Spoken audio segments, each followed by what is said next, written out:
عبداللہ بن زیاد دے ہاتھ وچ ایک چھڑی ہے، اس بدبخت نے میرے حسین دے رخساراں تے چھڑی لگائی ہے۔ مجمع وچ ایک صحابی نے جڑے بوڑھے ہو چکے نے، آواز بلند ہوئی چیخ دی، فرمایا اے بدبختہ چھڑی پراں کر لے، ایتھے چھڑی نہ لا، میں اپنے نبی نو ویکھیا اے، میرے نبی نہ ہونٹاں نو چمیاں کر دے سن، میرے نبی نہ رخساراں تے بوسے دیا کر دے سن، جنہ رخساراں تے تو چھڑیاں مارنا ہے، اے رخسار میرے نبی چمیاں کر دے سن۔ اللہ پاک نے پھر دنیا نو بکھایا جڑا آل بیت دا دشمن ہے، آل رسول دا دشمن ہے، حسنین کریم دا دشمن ہے، دنیا تے بھی ذلیل ہے، اگلے جہان بھی ذلیل ہے۔ وقت آیا عبید اللہ بن زیاد مریا ہے، اے دا لاشا ترو کے کوفے دے چوک وچ لے آندا گیا ہے، ایک سپ آئے، وہ سپ نے آ کے اوتھے ہی بار بار ڈنگ ماری آئے جتھے نے میرے حسین دے چھڑیاں ماریاں سن۔ اللہ پاک نے دس دیتا آل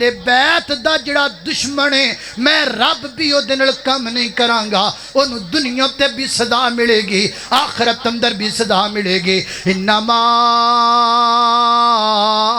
یرید اللہ لیذہب عنکم الرجس اہل البیت ویطہرکم تطہیرا۔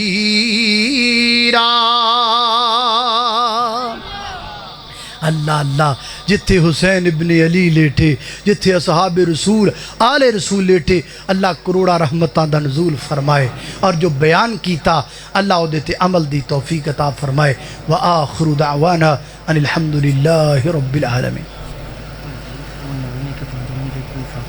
اچھا، حضرت حسین ابن علی رضی اللہ تعالیٰ کوفے والے نے مخاطب ہو کے ایک تقریر فرمائی، اس تقریر نو کسی شاعر نے اپنے اشعار اندر بیان کیتا ہے، میں وہ ذکر کر دینا۔ مجھے کوفہ والو مسافر نہ سمجھو، میں آیا نہیں ہوں بلایا گیا ہوں، میں مہمان بنا کر ستایا گیا ہوں، میں رویا نہیں ہوں رلایا گیا ہوں، خدا جان کیسی